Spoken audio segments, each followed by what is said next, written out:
You're listening to the Fan Club Podcast, where two polar opposites experience each other's fandoms for the very first time.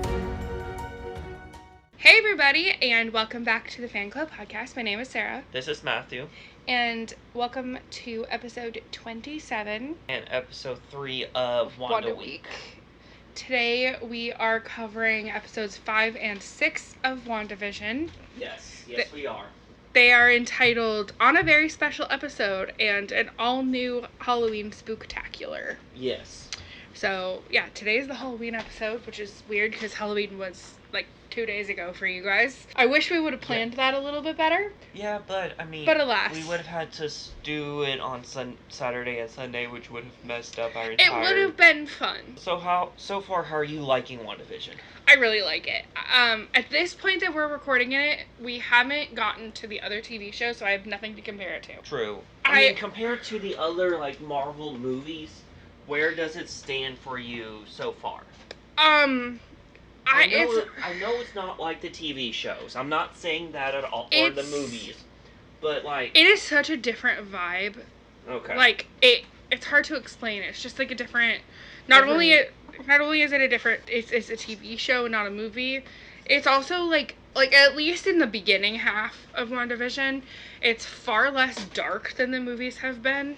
Or dark as... What do you mean dark? Visually dark? No, story dark? WandaVision's funny. It has its moments, and it's definitely getting darker as the season goes. I mean, that's kind of like how, for example, I know we're going to Harry Potter next, but kind of like how the Harry Potters were. For sure, The first couples were, nice and light, and then it got, not to do a pun, but it got very serious. I'm sorry, I didn't mean to do the pun. I apologize. But, I mean... Anybody out there with any semblance of knowledge of Harry Potter is groaning right now. I'm sorry. You just completely, I didn't mean for the pun. You didn't... But you got serious and the same movie was serious. You made the joke that, literally everybody and their dad has made. Start off this episode with a very Full House-esque energy. Yes. The house itself, I thought it was Full House, personally. I thought it looked really like Full House. It's apparently closer to Family Ties, which I have never seen. Family Ties. That's the one I was thinking of. With the dad from Modern Family. With the Jay from Modern Family, the grandpa. Editing Sarah here. Matthew got mistaken on the lead from Family Ties. Stephen Keaton is played by Michael Gross, and Ed O'Neill, who plays Jay in Modern Family, is Al Bundy on Married with Children. I always get it mixed up with Family Matters. Family Matters was 80s? Well, this is all 80s. This episode's early 80s. I thought Full House was 90s. Full House is or is it early 90s? It ended in 93 or something. Okay, so late. Okay. But the outfits are super 90s, super 80s. I mean, I thought the house looked like Full House to me, but I think it also just looks like a very generic 80s American house. Mm-hmm. So there's that. But I think if you compare the set dressings, they do look a lot like the Family Ties house. Yeah. From what I've seen in pictures. I've never actually seen the show. Mm-hmm. And I think that the way that they dress Vision, as far as the pictures I've seen, looks like how they dress the dad on Family Ties. Yeah. With the checkered shirt and the khakis and stuff. It's Family Ties and Growing Pains. Yeah. Are the two shows that it's mostly... Well, because the intro, the painting sequence is inspired by Family Ties, and there's pictures of the cast as children. Yeah. And those are inspired by Growing Pains. But there is a shot of the family that the camera runs up to them. That is straight up ripped from Full House. Mm-hmm. And at the end of the credit sequence, it has they're having a picnic. Yeah, with the two twins. Yeah. And because Elizabeth Olsen obviously is the Olsen twins' little sister. Yeah. I do think what's interesting is in these younger pictures of Elizabeth Olsen is in some of them, they flash on the screen so quickly, so it's hard to catch. If you look at some of the pictures, they photoshopped a Sokovian flag in the background. Yeah. Which I think was a really interesting touch. I just like the baby vision pictures. Yeah. Those are funny. It's kind of a thing of nightmares, a little bit. I do really... Just a red and yellow baby. I do really enjoy the photos of him with the twins, like, in his turkey costume and in the Santa costume. And Easter. And he's very, like, on one hand, he's becoming very disgruntled because of, like... He's starting to realize... Yes, but also it's very, like, reminiscent of, like, a dad being, like, just get the picture already. Mm-hmm. Which I think is really funny. Did you know the director, Matt Shockman, so he actually starred in a Growing Pains spin-off, which is what this episode of WandaVision is sort of based off of. I think I read that somewhere. Yeah, Just the 10 of Us. Oh, yeah. No, I definitely read that somewhere. Which, that's kind of funny, that this episode is sort of based off of Growing Pains, which he was a part of, essentially. Which is pretty cool. I think I've said this before in our previous 2 episodes, that I really enjoy the homage to these sitcoms. Uh-huh. And the way that, it's very clearly inspired by it, but it's not, like, full-on ripped from it. Yes, the only one that I would say is full-on ripped is 7? 8? The Modern Family style one? Yeah, but even that, it does its own thing enough. Yeah. So, anyway, the babies won't sleep. I can't imagine having twins. I only have 1 kid, and that's enough for me.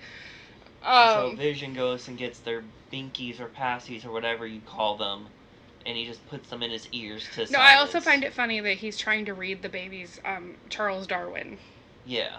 But this is also a subtle hint to the fact that Wanda can't control her kid. Mm-hmm. She's losing control. Well, or the kids are autonomous. So Agnes comes by to try to, like, help, and they have this very weird interaction where Vision says something that's, like, quote-unquote off script, and Agnes is like, turns to Wanda and goes, do you want me to take that again? Mm-hmm.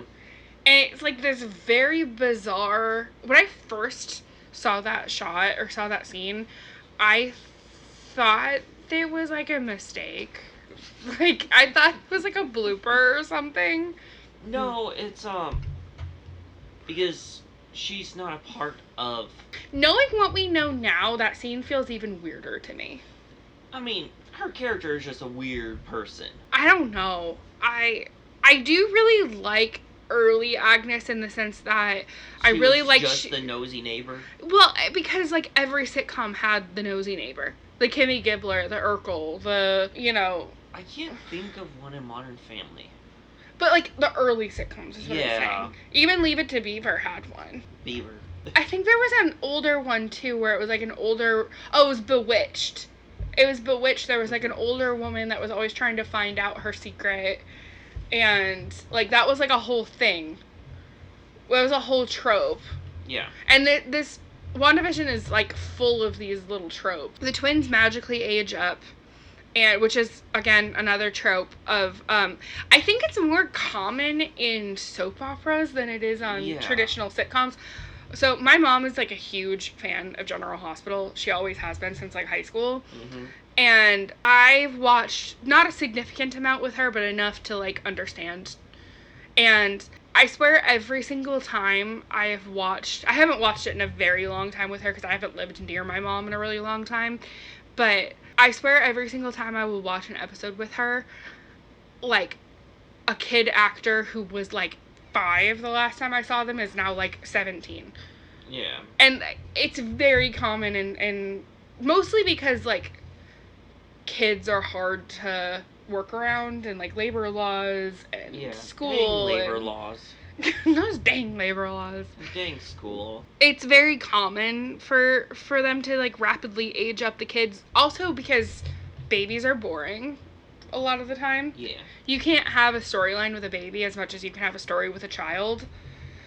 Also, the boys, wear the same colors as their counterparts in the comics, apparently. Yes. Was it Wiccan and... It's Wiccan and... Is it... It's not Dash, it's not Flash. Speed? Oh, so this is where we get the intro. After the boys age up. Oh, yeah, because that's how shows were at this time. Yeah, there was always, like, a cold open, and it's funny because the shows that have cold opens these days, it's far and few between at this point in time. Like, the one that comes to mind of a modern show that has a cold open is Law & Order, but, like, that show's been going since 1999. Well, going since 1999, but also, like, their cold opens... Speed. Yeah. I knew it was, like... His name is Speed. Their name is Speed and Wiccan. I knew it was something, because I was like, it's not Flash, it's not Dash, it's not... Which is a little funny, in my opinion, because they have the same abilities as their mom and their uncle. Yeah. Which is, in my opinion, Marvel Comics is a little on the nose for, like, family members that have the same powers. Seems a little bit on the nose. The way that, obviously I have never read them. I honestly, out of all of the comics that I have, like, somewhat of a semblance of knowledge on, Wanda's comics are arguably the most interesting to me. Just because they're so wacky and weird. I think she's one of the only heroes that I don't have comics for. But, from what I understand, like, there were so many rewrites and so many different writers and everything. Yes. So, like, a lot of the things just, like, don't make any sense. Yes. In the context with each other. Yes.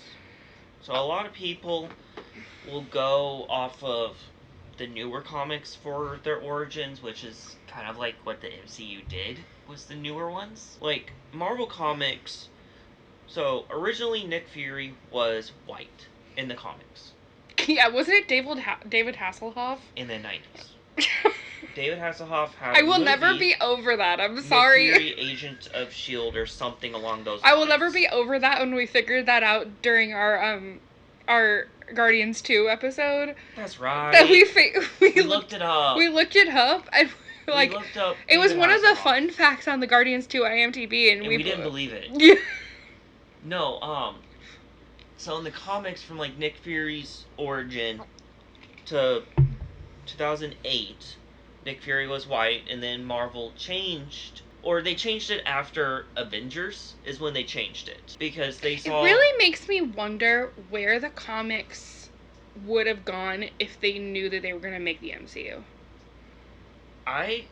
Makes me really wonder. Because for the longest time, before the MCU, I was big in DC Comics.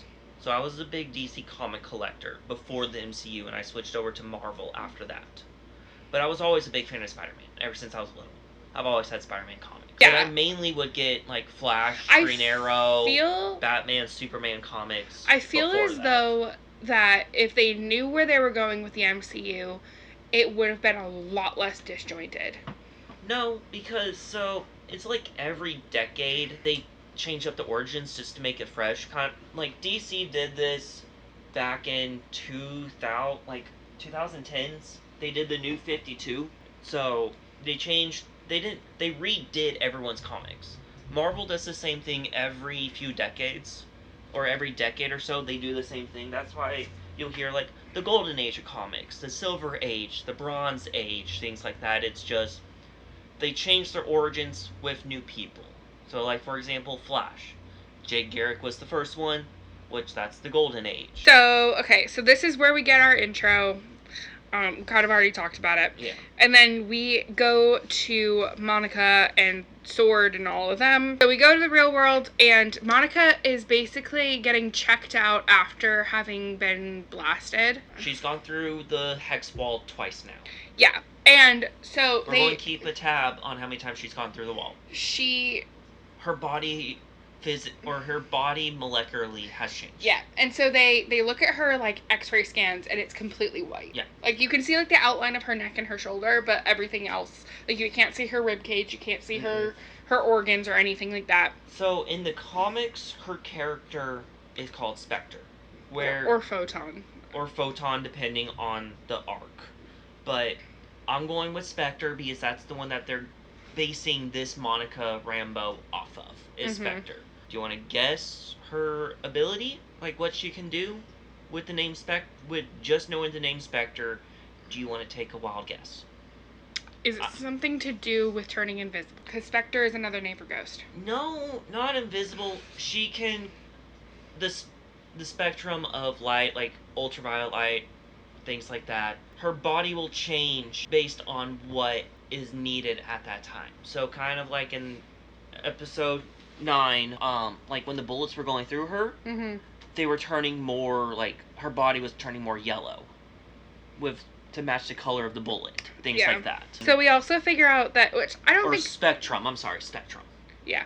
We also figure out that, which we knew this, but, like, they told us explicitly here, that Wanda violated the Sokovia Accords and also violated Vision's will. Because Vision explicitly said that he didn't want to be used for a weapon. No. Vision's body is not there. Vision's body is with Sword still.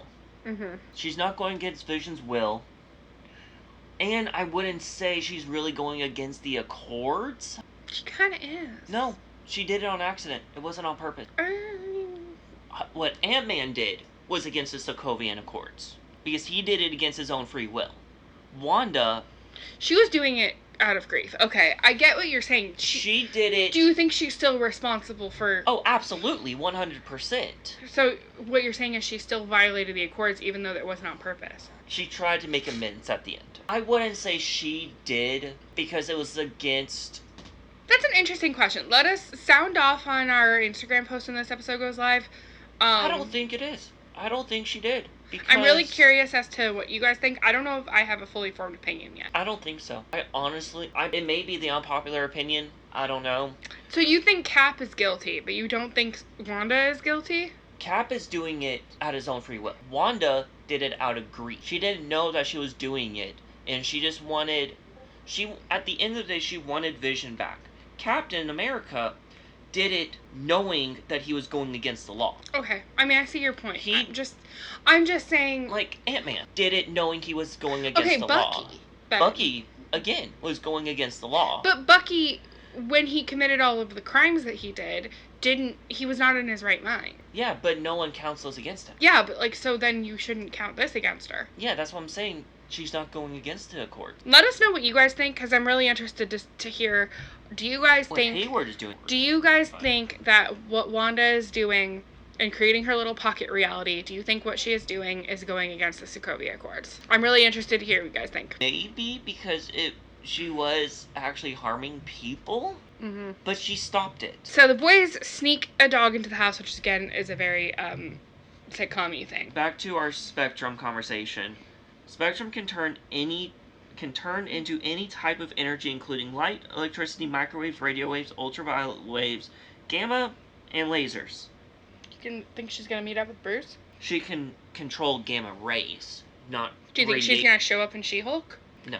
I was just saying, gamma automatically makes me think of Hulk. I don't think so, because it's gamma rays. All of those that have seen She-Hulk at this point are laughing at me. So she feels like she doesn't want to hide anymore, which I totally get. The boys magically turn 10. Oh no, so back to the dog. Vision wanted to say, no, you can't have a dog until you're 10, and then poof, they're 10. Another sitcom-y type thing. I think that like not having a dog until you're 10, I think that's a reasonable... Yeah, but then Vision freaks out because they changed in front of Agnes. Yeah. And then Agnes is like, oh, they're 10 now. Cool. Well, I feel like in hindsight, that's a sign. Yes. Or I don't know. I don't know if anyone would have freaked out. Because they were all so brainwashed. So we flash back to Monica so basically Darcy figures out that Monica's outfit, the 70s blue outfit, is 87% Kevlar. Because when she went into the reality, she was wearing Kevlar. Because Monica shoots her outfit and the bullets just fall off. Mm-hmm. And then they test that. So then we go back to Vision. Yeah. And we hear the dial-up sound. Mm-hmm. Which I don't think... Were we alive? Yes. Dial-up was a thing until 2000. I don't really remember a whole lot of that. Dial-up was a thing. I remember it because it's a joke in movies and stuff, but I don't No, dial-up was a thing, I think, until, like, 2005. No. I know that. I just don't have many memories. Do you? Mm-hmm. Of dial-up? We had dial-up. Growing up, we had dial-up. Because it was either you had dial-up or you had internet. I do remember one of my childhood friends. I used to go to her house a lot after church and stuff. And her family computer had high-speed internet and ours did not. Yeah, so your computer would have had dial-up. I just don't really remember the sound all that much. It's because a lot of computers muted it at the end. I remember when we would... this is pre-YouTube. But, like, when we would, like, watch dumb videos online or, like, play games or whatever, how fast her computer would load in comparison to ours. Mm-hmm. And it was just, like, I don't know. It was just one of those things as a kid. Like, you don't really think about that much. But the high speed would be so slow today. Oh, my God. Like, we were running at 400 megabits a second. For those that don't know, Matthew used to work in, like, internet and Wi-Fi. He doesn't anymore. But, so, like, that whole conversation is, like, his bread and butter. Like, high speed back then would have been, I think, like 5 kilobits a second. That means nothing to me. So, it's 1,000 kilos make 1 megabit. And we get 400 megabits a second. And dial-up was maybe 50 bits a second? Maybe 200 bits a second? And so it's 1,000 bits make 1 kilo. 1,000 kilos make up 1 meg. 1,000 megs make up a gig. And we're almost to a gig a second. Yeah. So they get an email. Vision is at work, and they get an email that snaps Norm out of the pocket reality. No, Vision snaps him out of it. Vision reads an email and touches Norm. Yeah. And Vision's touch apparently snaps people out. And he's like, "How long have I been here? My sister's probably been trying to reach me or whatever." Vision's freaking out and then puts him back in the trance. So this is when they send the plane. And Wanda comes out and she pleads for them to leave her alone. Yeah. This is when I noticed her accent suddenly came back. When she gets angry, her accent comes out. Because up until to be fair, I think it's two things. One, I think Elizabeth Olsen just, like, started to forget to do it. No, she's always done it, even in Endgame, Infinity War. But she had the accent. But I also think that the pocket reality, when she's doing the I Love Lucy bits, I think she decides she doesn't want to be reminded of her Sokovian heritage because it's trauma. Yeah. And so she just drops the accent. I do like some of the lamp. I think that's right. I do like some of the lamp shading that they do in the episode we're about to talk about, where they're like, "Where'd your accent go?" Anyway. Oh, the dog Sparky is named after a Vision comic arc series. Yes, I did read that. His dog was named Sparky, but in this Vision series, Vision was married to another android, not Wanda. So we get a paper towel ad that's the brand is Lagos. Yep, those papers. Again, you make a mess you didn't mean to. Yeah. This also leads into my fan theory that I think a lot of people have, that all of the commercials are manifestations of her traumas. Stark Industries is the bomb that killed her parents. Strucker is the guy who made her, basically. Hydra, and then now Lagos. And that's something I totally buy into. Also, a lot of people think that because every ad has, like, a color associated with it, and each Infinity Stone has a color associated with it, so they believe that each... there's only 5 Infinity Stones. 6. And then Agnes says that she finds the dog dead, which R.I.P. Sparky, because he ate some kind of poison in her yard.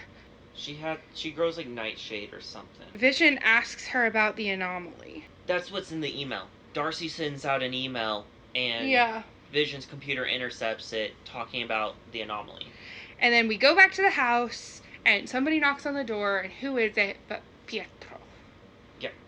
And it's not Pietro from MCU. It's not Pietro from Age of Ultron. X-Men's. It's Evan Peters. He's Quicksilver in the X-Men movies. No, I know. Which I find funny, but I'll explain something next episode about that. First, I was like, I thought it was just a general recasting, because I thought it was another kind of trope thing that they were doing. Yeah, it could have been, because Fresh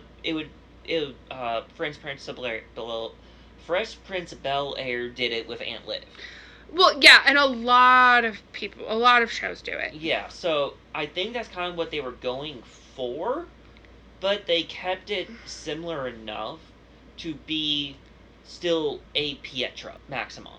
Yeah, I have nothing against Evan Peters. I really don't. He, in my opinion, from seeing the Fox movie, I mean, don't get me wrong, Aaron Johnson Wood, or whatever his name is. Editing Sarah here. His name is Aaron Taylor Johnson. That did Pietro in Age of Ultron.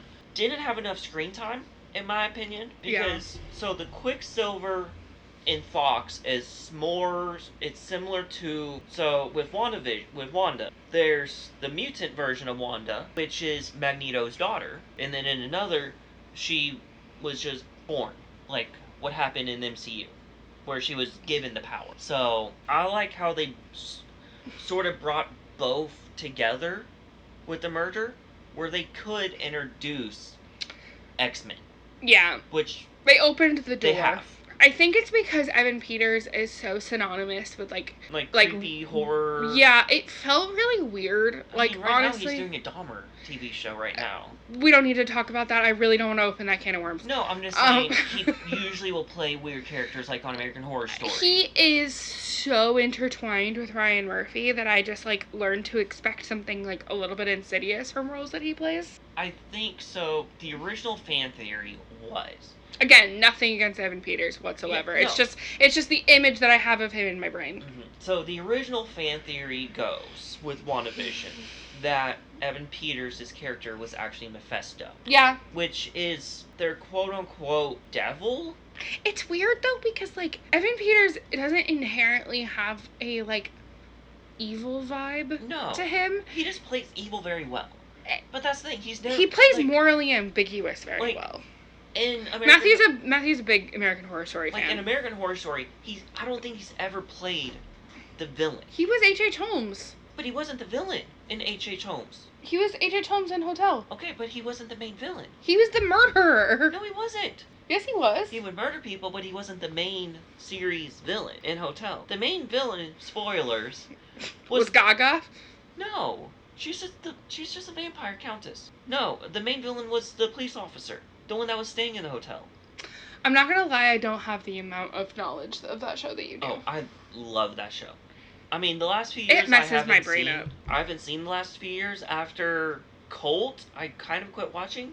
So the Halloween episode. All new Halloween Spooktacular. Yeah. The intro is extremely Malcolm in the Middle. Yes, so which is not a show that they skipped the entire 90s completely. Yeah, the sitcom kind of. There weren't a whole lot in the middle to late 90s. Yeah, there weren't. Besides That 70s Show, which I loved. That 70s Show. Freaking hilarious. There's a couple others. Even Roseanne. Yeah, but it's very Malcolm in the Middle. I never watched that show. Because we're sensing a theme here. No, Malcolm in the Middle was funny. I liked it. I'm kind of surprised they didn't go full Friends, though. Friends was like... I guess Malcolm in the Middle was about the family. Yeah, while Friends was they were all horrible people in Friends. You cannot tell me otherwise. Yeah, it doesn't mean the show is bad if the characters are bad. Isn't that literally what It's Always Sunny in Philadelphia is about? Is, like, that they're all bad people? But that show is actually funny. So we get the OG Scarlet Witch and Vision outfits. Also, we get the OG Pietro Quicksilver outfit. Yes. With his flock of seagulls hair. Yes, with the blue and gold and silver suit. I do like that. So she comes down the stairs and she's dressed in her like Scarlet Witch outfit, and Pietro is like, he's like, "What are you dressed as?" And she's like, "I'm a Sokovian fortune teller," and it's like, it's like so much better than the Halloween we had when, you know, we were in Sokovia or whatever. And there's like this little quick flash to them which, first of all, in Europe they don't really celebrate Halloween. Mm-hmm. Not in remotely the same way. Yeah. And so that's a little weird, but they still did. But that whole flash to like a flashback or whatever was very sitcom of its time. Yeah. So Pietro is babysitting. Kind of think he's a terrible babysitter. Yes. But like I wouldn't trust him with my kid, that's for sure. Yeah. Like maybe the real Pietro, maybe not this Pietro. Spoiler alert. I wouldn't trust either. Then we go to the real world and Hayward is just being awful. Hayward's the real villain. Yeah, no, but really. He's the one that's going against the Accords. So Wanda is pretty suspicious that Pietro looks different. As was I, because we literally watched Pietro get killed in Age of Ultron. Yes. Which I'm fine with shows kind of like messing with your sense of reality and like what's true and stuff. So my opinion on that is she's losing control, and so we learn later what's really going on. The universe chooses a Pietro. We learn later what's really going on. But I'm just saying at this point, I think the universe chose a certain Pietro. And it just happened to be the X-Men version of Pietro. Well, I also think that her forming this pocket reality could have brought in... Honestly, it could have something to do with the multiverse. Well, the multiverse hadn't been... done yet. Because this was pre-No Way Home. Yes. So, basically we learned that one of the twins has super speed, and one of them is a... has excellent hearing. Well, no, he's like a telepath.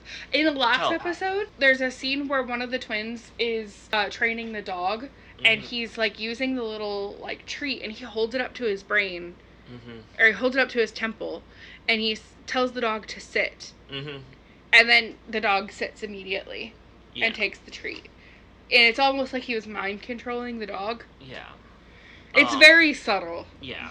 So basically, Hayward is tracking Vision because Vision goes to investigate the border. Vision says he's going to go patrol. Because he notices a little bit of a glitch earlier. There's just something funky going on that he senses, and so he's going to go to investigate a little bit. And he runs into Agnes, and Agnes kind of is like, she says something along the lines of like, you're dead. Like, you're not alive. Are you talking about in the car?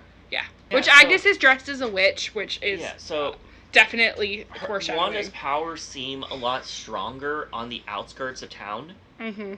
Because the people over there are just, like, you know when you're at when we were younger at Chuck E. Cheese, and like, the rat robot would be messing up and it was just doing the same moves over and over and over. I really don't like the fact that you just said rat robot. That's what it is. It's Chuck E. Cheese. I can just tell you this right now. We're not taking our son to Chuck E. Cheese. But you know what I mean. That thing is horrifying. Fine. When like a robot is messing up and like just going over and over. That's what those people were doing. So when in like 2010 or whatever, my mom and we went to Orlando mainly to go to Harry Potter World. We spent a day at Magic Kingdom, right? It was super hot because it was July, and so we went to Country Bear Jamboree, which, if you know Magic Kingdom, is like, it's kind of iconic, but also it's like, it's mostly to like enjoy the air conditioning. Yeah. But while we were in there, one of the bears had like a whole glitch. It ended up being like really funny, and it was enjoyable regardless, but like it was just one of those things, like, because it's Disney, you know, you don't expect that stuff to happen, but at the same time it's like, well, it is what it is.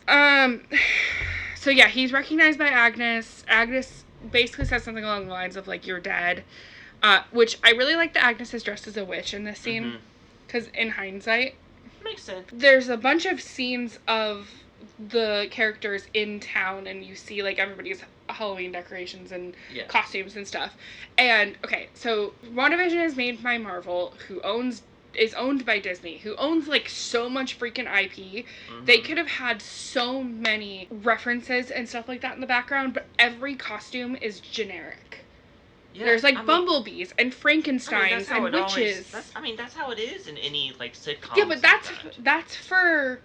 that's for copyright purposes. Disney owns so much. Yeah, I would have expected there to be, like, a handful of Disney princesses. I do like kind of a couple of the exchanges out in this part. Yeah, so, because Wanda and Pietro are like, what happened to your accent? What happened to your accent? Yeah, and, like, different things like that. Like, there's that kick-ass one that you were talking about. Yes. Do you know what that's about? Because Evan Peters and the original Pietro were both in Kick-Ass. Yes. Which is a Marvel. No. Yeah, it's a Marvel thing.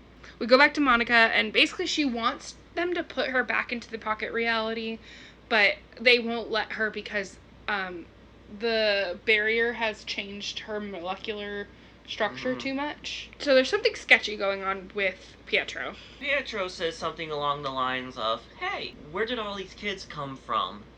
Once you're done with this, are they just going to go back to their rooms? Mm-hmm. In which Wanda freaks out for a second and just looks at him and he's like, oh, I'm just kidding, sis. Well, and then in other weird things. She glances away and then she looks back and he's like, has the bullet holes. For a second. And it's the other Pietro. For a split second. Yeah. Oh, did you catch the movies that were... It's Incredibles and The Parent Trap. Yep. Which is weird because Parent Trap came out in 1998 and The Incredibles came out in like 2006. No. Do you know why they chose those movies? Because what's The Incredibles? It's the twins and a super family. It's twins living a fake life. It's for Parent Trap. No.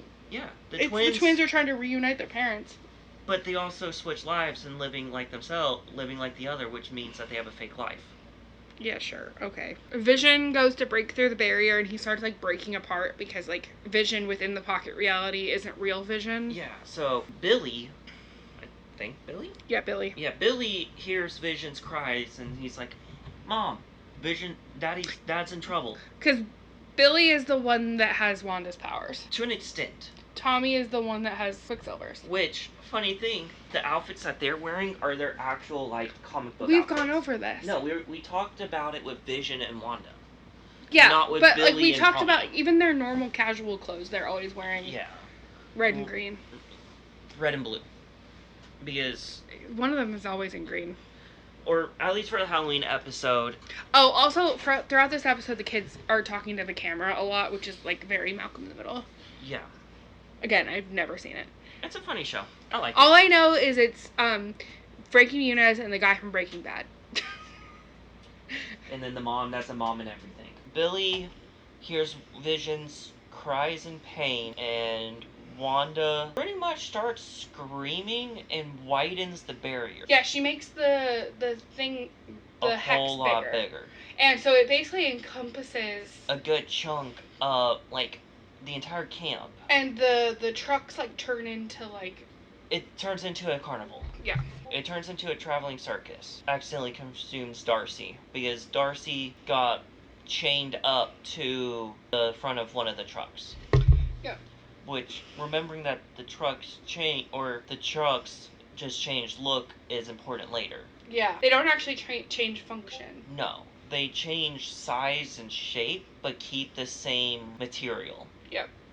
Which I think is cool. Was them saying when they said that her outfit was 87% Kevlar was like the big clue to that. Yeah. Even earlier with like the helicopter changing and the other outfit changing to the beekeeper sort of also gave it away. So what are your thoughts on these two episodes? I really liked the Halloween episode just because it expanded more on like the outskirts of town. Which she always told her boys, don't go past this street because that's where the barrier was. But this is the point that we learned that Vision's not real. Which, how is Hayward tracking him? We're a little we don't know for sure. No, but Vision was starting to break apart. Yeah, I know, but we don't get confirmation until the next episode. But how is Hayward tracking him? I'm pretty sure somebody explained it that it's... No, he's tracking tracking vibranium. Yes, because it's something with the decaying... It's something about decaying something and vibranium. But the decaying vibranium version of Vision is that sword. Didn't she steal the body? No, she didn't. Hayward said she did, but White Vision is the real Vision. The Vision that's in WandaVision is one that she made. So how is Hayward tracking it? She can't make vibranium. Is this a plot hole? I think so. I think this is the first one that I've seen. Let us know if you guys think that that's a plot hole or if we're just not... If we're just missing something. Yeah. Because, I mean, think about it. Wanda can't create matter. She can change matter, but she can't make it. That's still a law of the universe. I know magic is not really she laws has her of the own brand of magic. Dark magic. But you still can't create something out of nothing. You still have to... The magic in, like, with Agnes, Wanda, and, like, other magic people change material into something else, like alchemy. Yep. So, that is the end of this episode. Next episode, we will be covering episodes 7 and 8. So join us tomorrow, which is Thursday, and yeah, we'll see you tomorrow. Bye. If you would like to send us any feedback or any messages, you can follow us over on Instagram at thefanclub_podcast or on Twitter at fanclub_podcast. Or you can discuss each episode with us over on our subreddit, which is reddit.com/r/thefanclubpodcast. And make sure that you tune in every Marvel Monday.